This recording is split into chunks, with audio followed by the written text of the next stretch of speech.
नमस्कार। संतान सप्तमी का व्रत।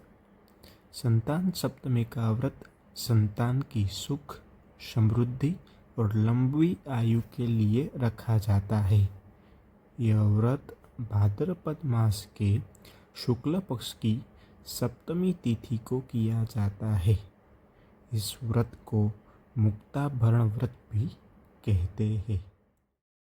एक बार की बात है, भगवान श्री कृष्ण ने युधिष्ठिर से कहा कि एक समय लोमस ऋषि ने तीनों लोकों के भ्रमण के बाद इंद्राणी को इस व्रत का महत्व समझाया था।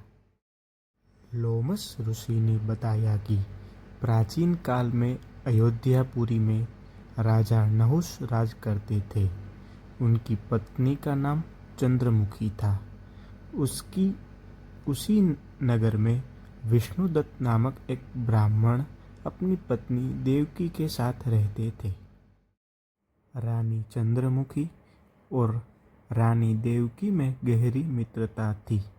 एक दिन वे दोनों सरयू नदी में स्नान करने के लिए गई। वहां उन्होंने अन्य स्त्रियों को भी स्नान करते हुए देखा और उन्हें बताया कि वे दोनों भी एक व्रत कर रही है।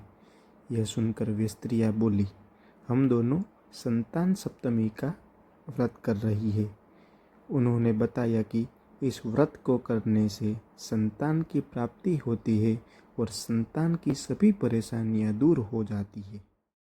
यह सुनकर चंद्रमुखी और देवकी ने भी इस व्रत को करने का संकल्प किया।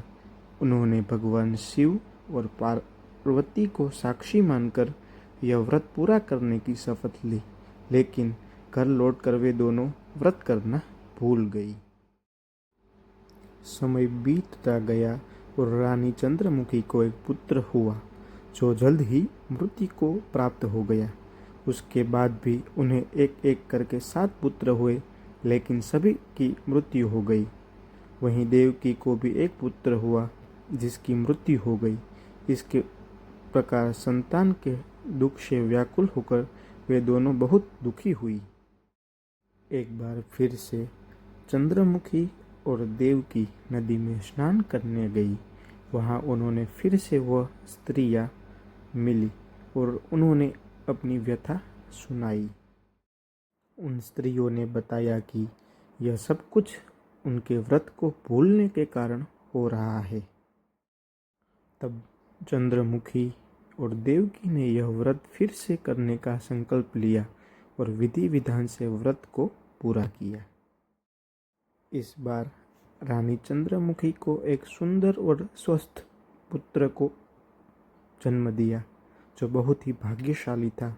उसी तरह देवकी को भी एक पुत्र हुआ, जो बहुत ही ज्ञानी और यशस्वी था।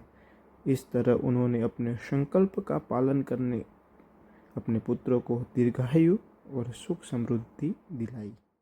इस व्रत को करने से संतान संबंधी सभी परेशानियां दूर हो जाती है। जो माता पिता इस व्रत को श्रद्धापूर्वक करते हैं, उनकी संतान को लंबी आयु, सुख समृद्धि और अच्छा स्वास्थ्य प्राप्त होता है। यह व्रत माता पिता के लिए उनकी संतान के प्रति प्रेम और जिम्मेदारी का प्रतीक है।